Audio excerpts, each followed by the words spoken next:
Guys, welcome back to the latest episode of this unbelievable life. We are back with my dear friend Stacy Sorenson from Ruoff, and we are doing the third in our series on credit. So, this episode, we are going to literally take it home because we want to talk about how credit has to do with home ownership and home buying. So, I'm going to just let Stacy take it away, and she's going to tell us what we need to know about everything about credit and how that applies to purchasing your home. Hey guys, Nikki, thank you again. So this is the most exciting part, right? So we've talked about credit, we've talked about kind of what we need to do to rebuild. Now we're here. We are in that final stretch to the path of pre-approval and home ownership. So the absolute first thing we're going to do before you start looking at houses is you want to contact your lender. And we want to do something called a pre-qualification and get an application started. So at this point, what I'm going to do, I'm going to get all your information, your name, your date of birth, your social, your address, where you work, what you make, all of this information. And I'm going to take a look at that whole picture. So by doing this, I'm going to pull your credit. I'm going to know what your credit score is. Okay. I'm going to see your income, how much debt you have, and how much house you can afford. This part is very important because what I always say is you don't want to be married to your mortgage. That monthly payment is very important. So I always like to start there. I will ask, what is your comfort level? How much are you comfortable in paying each month? And then we work backwards from that, right? So that way we can look at how much house can you afford to stay within that monthly payment. So we really want to start there. So after that point, I'm going to start asking for some documentation. So the basic documentation that we need to really get started, it's going to be your most recent pay stub, 2 years of your W-2s, and a 60-day bank statement. Copy of your driver's license. This is what we're going to need no matter what to get the process started. Once we have all of that, we go through that pre-approval process. This is so important. Do not apply for any new loans when you're in that mortgage process. Don't apply for a credit card. Don't apply for an auto loan, any of these things, because during this mortgage process, we're gonna pull your credit again, and I'm gonna be able to see if you've been shopping for something or if you've added a new loan. This is a huge thing because that added debt is going to affect how much money we can loan you. It's going to go into what we call our debt to income ratio. So again, this is so important. Once you've applied for that mortgage, do not apply for any new loans, okay? The next thing that's super important and people may take for granted, don't quit your job. Don't change jobs in the middle of the mortgage process. Again, this is something that's very important and we're going to look at. We're going to be contacting your employer. So you want to maintain that stable employment because again, that goes into showing your income and showing that ability to repay. All right. The next thing, and again, very important, don't make any large deposits into your bank accounts. And when I say a large deposit, what I mean by that, we look at what your monthly income is. So, for example, if you make $3,000 a month and you make a deposit of over $1,500, I have to show where that money comes from. I have to do something called sourcing it. So, when you make those deposits, it complicates the process and will cause us to ask for more documentation because we have to have that paper trail of where that money's coming from. So again, very important, watch what you're depositing into your accounts.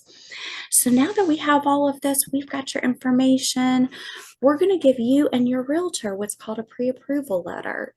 This is very important. So when you're out house shopping and you and Nikki are like, hey, this is the home of my dreams, let's do it. And you write this offer letter, you need that pre-approval because that shows the sellers that you've talked to your lender, that you are able to be approved for this home, that you have the income to be able to afford it. So again, this is a very important part of the process, and this is the very exciting part. So let's talk a little bit too about some expenses, some things that you may not think about that go along with that home buying process. The first thing you're going to pay out of pocket when you find this amazing home, you have that accepted offer, Nikki's going to ask you for something called an earnest money check. So what this is, it's usually about $500 to $1,000. And again, like that pre-approval letter, it shows those sellers that you're committed to buying this house. Again, the next thing are going to be home inspections. So you as the buyer are going to have someone come in and inspect the home. They're going to go in and look for any major defects. Is the roof okay? Let's look at the electric. So they're really going to look really in depth on what's going on with that home. And that is something that, again, you will pay out of pocket. And a lot of times I hear buyers get a little confused about the inspection and the appraisal. So the appraisal is usually going to be about $500. Again, you're going to be paying for that up front. However, it's completely different from the inspection. The best way I like to describe it, when you order an inspection and you have the home inspected, that's to protect you as the buyer. The appraisal is to protect us as your lender, to make sure that home is really valued and is worth what you're paying for it. So again, both are very important in the process, a little bit different, however, both equally important. All right, so let's go over some terms and just some different things that you're going to hear during this process of home buying.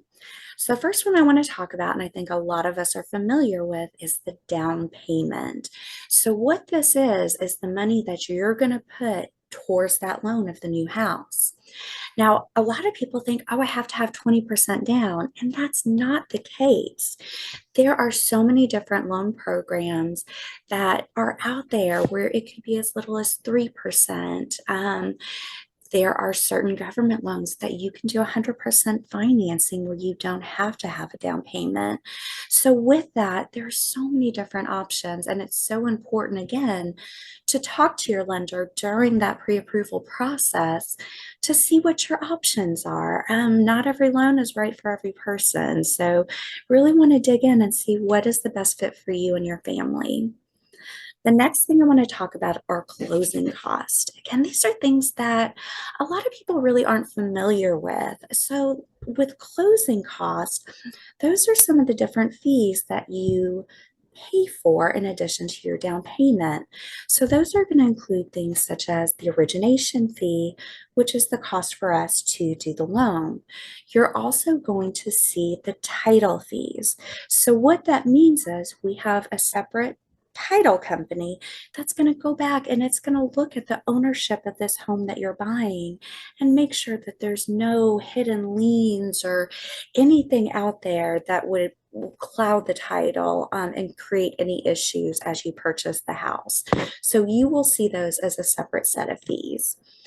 The next that we're going to look at is, we call those prepaids. So what that means is at closing, we're going to collect a full year of your homeowner's insurance. If you are escrowing, meaning that your taxes and insurance are going to be part of your monthly payment, we've got to fill up what I call buckets for the escrow account. So we're going to put, a little bit extra money for your property taxes, a little bit of money for your homeowner's insurance. So that way we can have enough to make those payments as they come due. So all of those things put together, your closing costs. What is really important to look at, when you get started and you start looking at what's called the loan estimate, really what you want to look at is that cash to close. So that cash to close is going to be your down payment plus any closing cost you're going to have to pay. So at the end of the day, that cash to close means the total amount of money you're going to have to pay at closing. Another thing we want to look at too, and this would be part of your monthly payment, is PMI, or private mortgage insurance. So if you do have less than 20% down, you're going to have an additional amount that's part of your monthly payment. And again, the best way to think of this Since you don't have that 20%, it's a way to protect the lender. So again, this isn't something out of pocket. It is an additional expense that's going to be part of your mortgage payment. So it all gets wrapped into one. Now, with that private mortgage insurance, it will automatically fall off or not be part of your loan when you hit 78% loan to value with a conventional loan. Once you hit 80%, you can contact your lender to do an appraisal if you think your home to value is at that 80% mark, and that'll be removed at that point. All right. So finally, let's talk about the do's and don'ts of the mortgage process. Again, these are huge. You are huge. Once you're in contract and going through this loan process, super, super important that you follow these. So to continue making all of those monthly payments that you have and make them on time. Super, super important. You know, as we has discussed and talked numerous times, those monthly payments are a huge part of your credit score and a huge thing that we look at as a lender. So make sure you're making all those monthly payments on time. Stay current on all of those bills. Now, if something does change during the loan process, whatever that looks like, if your down payment changes, if your something happens with your job, something happens, something comes up, reach out to me as your loan officer. Please let me know what's going on. If something comes up, I need to know at the very beginning so we don't have these surprises at closing. So it's so important to stay in just close communication and contact with your loan officer. And then make sure that you're just keeping good records during this process. You know, again, we're going to be collecting a lot of this documentation as far as pay stubs, W-2s, bank statements. It's a good idea, you know, just to keep a file of that. You know, we're going to have it as your lender, but also make sure that you're keeping copies for yourself. Okay, guys, now the next things, please do not do when you're in the middle of your loan. Do not give your social security out to anyone else. Again, that is what identifies you and all of your credit to us. So you want to make sure you're being secure in your information. Again, do not apply for any new loans. That 10% discount that you might get at Alta or Target is not worth the hassle you're going to get through the loan process. So do not open any new loans. Also, don't try and transfer any balances. So you just don't want to move money. That's something you don't want to do. Again, we have to have a paper trail. So anytime you move money, do anything like that, we have to get documents. We have to source it. So again, it's super important that you're not moving money around. Also, during this process, like I said, you know, make those minimum payments or make your monthly payments. During this process, do not pay off any of your loans. So you want to keep all of those accounts open. Don't open any new accounts, no checking accounts, so forth. Don't open anything new. Don't do any of that. Really, and if you have questions during the loan process, ask me. Reach out to me. Like, hey, Stacy, I'm thinking about doing this. You know, is that okay or should I wait? Let me know. Stay in contact with me so we can walk through the process and see what's going to be best for you. And again, finally, do not quit your job at any situation. Do not quit your job. We are going to do verification of employment at the very end. Even once that loan is approved and we've scheduled your closing, we are going to still do a final verification of employment. So super important. Don't quit your job. Don't change jobs in the middle of the loan process. So guys, it's a lot of information, all very important. However, again, this is such an exciting part in your life. It's such just a game changer and a life-changing event, whether it's your first house or your 20th house. It's an amazing thing. I love being part of it. So, you know, I'm here as a resource. At the end of the day, wherever you are, I'm here as a resource and happy to help you and answer any questions, no matter what stage we're in. Fantastic. Well, you know, like we said, that's what we're here for. We are here to help you put you into those homes. And sometimes it's not as easy as just handing over those keys. So, you know, we are here to walk you through that, whether that is, you know, 1 day of a pre-approval or one week, 1 month, 1 year, you know, that's what we're here for. And that is our job to be there to hold your hand through that process. So Stacy, thank you for helping us learn those steps. Stacy and I have led unbelievable lives, and you probably would never guess the financial hurdles we have both been through to be where Yes. we are at today.